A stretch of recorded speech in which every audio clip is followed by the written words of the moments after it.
Hello, Beast. I'm here with my boy Jeremy. We're here to present you our NBA live segment for Tuesday, February 5th. If you're new to this channel, please make sure and click the subscribe button below. This week, I'll watch all of our NBA, NFL, and MLB videos. And if you haven't came and checked out our website here at dfscheatsheet.com, you're absolutely missing out. We have all the tools to help you compete with the pros day in and day out, including a complete optimizer, tons of content, daily Fanduel and DraftKings cash lineups. Hey, we're truly a one-stop shop for all your DFS needs. So make sure to come check out the site here at dfscheatsheet.com. So, hey, what up, Jeremy? Yo, what's up, man? Let's Not get much. into this. Get Hey, your real questions quick, in. hey man, we're gonna be here for about 10 to 15 minutes answering any questions that you guys have leading up until lineup lock. So like I said, man, if you got them questions, drop them down in the comment section and we'll get to them. We're not going to be here too long because we have a bunch of our own lineups that we definitely have to get to as well. So hit us with the questions down below. We'll get you guys our opinions on your guys' questions. And yeah, man. So hey, I have a question for you, Jay. I mean, I like Leonard tonight, and I know Leonard's, had a couple of really, really good games against Philadelphia. But who do you trust more to hit value? Kawhi Leonard at 9.8 or a LeBron James at 10.8? $1,000 more, but I feel like LeBron has a much better matchup, and his team needs him a lot more.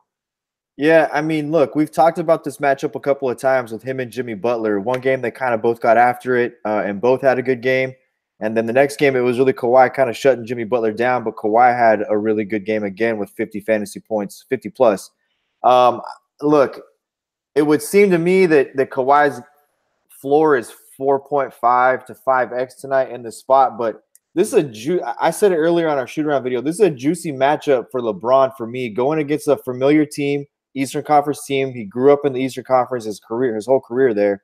He knows his team. They're without Oladipo. He's really a mismatch. I mean, you look at, who's gonna guard LeBron tonight? Bogdanovich? Right. Give me LeBron and Bogdanovich for 35 minutes tonight. Yeah, one thing I just want to quickly mention, it just came out. Tyreke Evans will be in the starting lineup, taking over the starting shooting guard spot for Corey Joseph. Corey Joseph has started in the past couple games. So I just wanted to mention that. Literally just came out right now as we're speaking. Yeah, it doesn't scare me. Yeah, no, I wasn't really on either one of them either way. But, just something that I wanted to quickly mention as we're trying to update as much news as possible. So, man, bro, one thing that I want to say, bro, I think that, man, Jaylen Brown is going to be crazy high on tonight. Crazy high on. Yeah, for sure. Jaylen Brown's going to be high on tonight. Dice, you think it's going to be chalky or no? I think Dice is going to be chalky. Daniel Tice will be chalky. Jaylen Brown should be chalky. Marcus Smart should be between, I would say, 25 to 45% owned.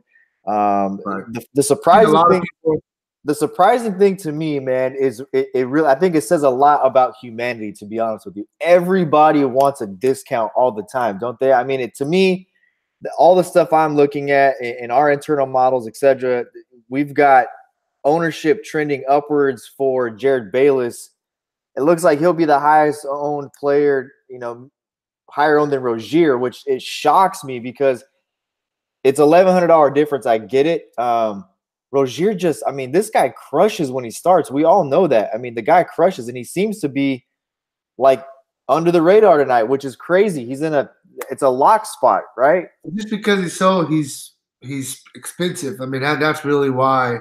He's gonna be under owned. It's 7,000 compared. He's not the 5, even the 6,000 anymore. You need 35 for his score. But let me ask you this. I'm gonna put it to you like this. Here's my thoughts on Rozier. Simple question. If there was no Kyrie Irving and Terry Rozier was a starting point guard for the Boston Celtics and his price was 7,000, would you play him every night at 7,000? Yeah, no, I get you. I mean, I'm not saying he's a bad play, but I'm just telling you why some people are going to be off. No, that's what I said. It like that. That's what I preface with is that it just shows you everybody wants a deal. Everybody wants a deal, no matter what it is. Right, for sure. Yeah. Let me see what we got question wise. King James or PG-13. Solomon J is a sleeper. You actually mentioned him in our video, the Solomon J guy for Boston. Who do you like, King James or PG-13? I like LeBron tonight, man. I really do. I like LeBron. Look, Paul George, this is a really good spot for Paul George, but I don't know if there's a 15 or 20 point difference tonight between Paul George and LeBron James to make me want to go up. Yeah, and I mean, one thing that I'm really liking about LeBron that we talked about is like they need the ball to be in LeBron's hands for them to be effective and win a game. And with the Kawhi Leonard, he has a Lowry, he has some other good players. Same thing with Paul George, he has the Westbrook, the Schroeders. Like LeBron is the guy. They need to have the ball in his hands. So I just feel like. I mean, the usage is going to be a little bit higher on LeBron compared to the other guys. I mean, am I right about that? You think I'm wrong? What do you think about that? No, the first thing I'll say is Olajay is definitely a sleeper. I mentioned that in the morning shoot around. The guy, this is a spot where you could see him get run. And then what was the second one? I'm sorry. Oh, LeBron or PG-13? Yeah, I just to me it's I just like LeBron in this spot, man. I really do. Look, he wants Anthony Davis on his team. Oh, hey, real quick. I'm not trying to interrupt you. Just in JaMychal Green and Marc Gasol are both ruled out tonight. So there's Joakim Noah. Yeah. Oh man, that's gonna open up a lot of value right there. Well, the first spot that I think you have to look at is if let's take a look at Memphis's roster and Jaren Jackson. I think that you could honestly start Ivan Rabb and Daniel Tice at power forward tonight. Oh yeah, I forgot about Rabb. Rabb's a really, really good player. That's the guy that you were high on the other day as well. I think you could completely punt power forward and go Ivan Rabb and absolutely Ivan Rabb and Daniel Tice. I think. I have one quick thing for you too. Like, how we just got all these guys ruled out for Memphis, and in my models, man, I'm getting a lot of Shelvin Mack as well. I'm starting to think that maybe Gasol, that Conley might possibly out tonight as well. I don't think it's. I just think he's look. Or you just playing the minute they're going to play a little bit smaller. They have to, because if you start looking at who they've got available now, right? So you've got Ivan Rabb, Shelvin Mack. Washburn has gotten some run, but Garrett Temple, Kyle Anderson, JaMychal Green, Joakim Noah, Omri Caspi, Dylan Brooks out for the season, and now you throw Marc Gasol in that. You've got 7 guys on that team who are out. The available guys, you got Holiday, Kabakalo, Conley, Jaren Jackson, Javon Carter, Ivan Rabb, and Shelvin Mack. That's really 7 guys. Like, Washburn and Javon Carter, if you want to throw those 2 guys in the mix as well, that gives you 9. But of the guys that can score the basketball, Shelvin Mack, he's a proven guy. He'll get run at that 2 spot off the bench. He'll also get – I could see them possibly bringing him in early for Kabakalo and playing him next to Mike Conley, and then letting Mike Conley come out and Shelvin Mack roll at the point guard spot. So I think he could be a high usage player also today.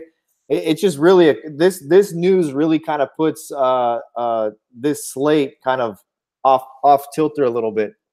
Yeah, I actually really like the Ivan Rabb call. You've seen it in not last game against the Knicks, but the 2 previous games. He played 27 and 23 minutes. The guy got you 25 and 23 fantasy points. I know those are not eye-popping numbers, but on this 3.6 price tag, that's 6x, almost 7x. So, you got to definitely consider him. I think he is in a really, really good spot here. Ivan Rabb's in a really good spot. He's already shown that he can play. He's played with their regular rotation. And then he, definitely has benefited when JaMychal Green's been out. The huge news in this part to me is that Gasol and Noah are out with Green, because that limits their bigs. You have to like Ivan Rabb. They're gonna juggle lineups around tonight. I'm almost wondering if Marc Gasol is about to be traded. We're close to the deadline. You rule him out this close to lock. Gasol and Conley are on the block. We know that. Green is out, right? They just said he was out too, correct? Yes. JaMychal Green? Okay. Yes.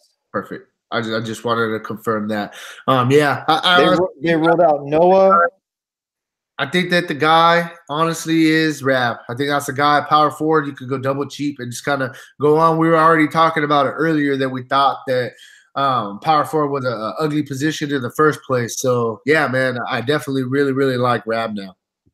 And I think I'm going to be honest with you. I think another guy on this slate that not that Gasol was going to be a heavily owned player in cash games or tournaments tonight, but I think a guy that it moves up at the center spot is it moves up a Miles Turner against the Lakers is a guy that I think just by the way that the values opened up and the way you can build and get probably a $6,500 to $7,500 center with loading up at 2 or 3 other spots with the value we've already seen in Jaylen Brown and Daniel Tice, just 2 guys. You add a Ivan Rabb and you've got 3 really good value plays. I think you could get a mid-tier center and pay it for, a LeBron and et cetera. So, or a Paul George. I think that's kind of, where you may be able to go at center tonight. Yeah, for sure. I mean, I like Miles Turner. I think he's in a good spot against the Lakers. I'm just a little bit nervous with that questionable tag. I mean, I know that I probably shouldn't be, but I mean, I really am, just because, I mean, if he gets ruled out, we can't really do nothing. We're kind of screwed. He's not quite. Miles Turner is no longer questionable. Miles Turner is available to play. Oh, he is playing. Okay. See, I didn't see that news. Their lineup is also confirmed. Okay. I have another question for you. What is your thoughts on a guy like Tyreke Evans, 4.9? We know he has upside in the starting lineup. I look at it like this. If I'm going to go there at small forward tonight, I know he's in the starting lineup. We've seen it before, though, with him in the starting lineup, right? I mean, we've seen it, a ton of games. And I could think of a Sacramento game where it was really chalky and he just kind of stood on the 3-point line. My point is there if I'm going to pay down, who has more upside in this spot? He's not going to control the ball because Collison's playing. Collison will control the rock. So who has more upside? Maurice Harkless at 3.8 or Tyreke Evans at 4.8? Okay, so I have another question for you, because I mean, these guys are they're $100 difference. Who do you like more? Do you like Tyreke Evans 4.9, or do you like Gordon Hayward at 5,000? If you had to choose just between them two, Gordon Hayward. Okay, cool. I was curious myself. That's why I was asking about that. Another guy was mentioning the Blossom Game guy. You mentioned him earlier as well. You think he could get a little bit extra run today also? Especially if he's going to start, right? Is their lineup confirmed yet, Cleveland? I haven't seen their lineup. No, one thing I did see, though, is they said that your boy Nwaba is on a minutes limit tonight. Right, I did see that, and that does take a little bit of the sparkle off of him. Right, for sure. Yeah, I think we just got to wait, see if hopefully we get some of these lineups before they come out. This way we can kind of make some decisions from there. But yeah, man, a couple more questions if you guys got them. Hit us right now. Arturo wants to know, do you like Harrell Rab or Siakam and Rab? Ooh. I think Harrell's in a good spot. I think Harrell's in a good spot. I think he can pay off that price tag. Siakam makes me a little bit nervous on that price tag. I would probably go – are we talking cash or tournaments? Huh? Are we talking cash or tournaments? I think he was just in general, who do we think is a better play? I think I might go Harrell and Rab. It has to be that has to be a tournament question, right? Because I think Tice is really chalky for cash. Yeah, no, I got you for sure. Yeah, let me see if I got any more questions. Like I said, I'm about ready to get up out of here. Yeah, I mean that Memphis news just kind of got my mind going all over the place right now, because now I got some decisions that I got to make when I already felt I had a pretty clear-cut kind of view of how I was going to go on this slate. So look, I'm telling you right now, I could totally justify, and I'll give you guys a stack to play tonight. You could stack up without a shadow of a doubt. You could go Shelvin Mack, and then pick if you want to go with Justin Holiday in that stack or not. But he's available. Rab, Jaren Jackson, and then Kabakalo. You could definitely stack 4 of those guys tonight. Take your pick with who they are. You could definitely stack them up because of the amount of minutes that they should see tonight.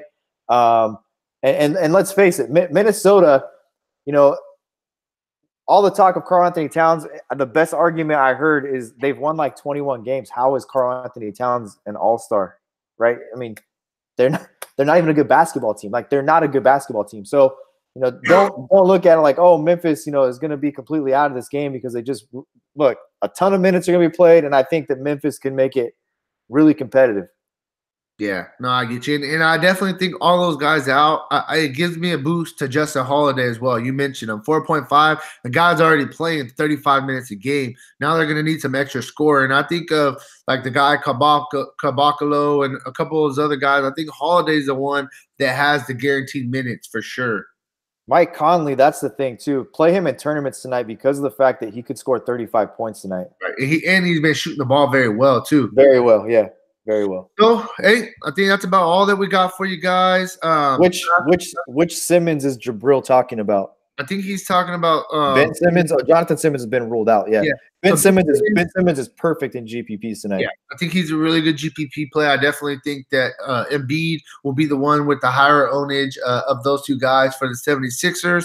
But hey, man, that's all that we got for you guys. Thank you guys very much for checking out our NBA Live segment. We like to kind of get you guys as much news and help you guys make your final decisions heading up into lock.